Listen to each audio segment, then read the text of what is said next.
Hey guys, in this video I'll show you how you can add an animated GIF in InDesign.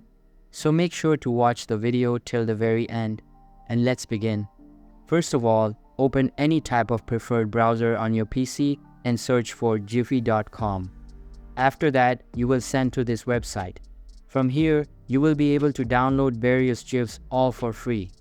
After you have downloaded the GIFs on your device, open the InDesign app and on the home page, create a new project.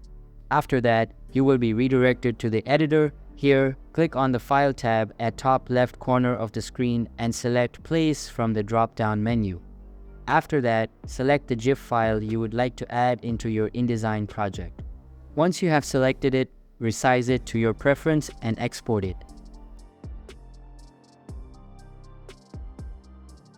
Once the project has been exported, open the save file and you can see that the GIF is working flawlessly.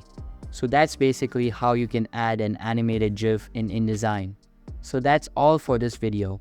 Hope you liked the video. Thanks.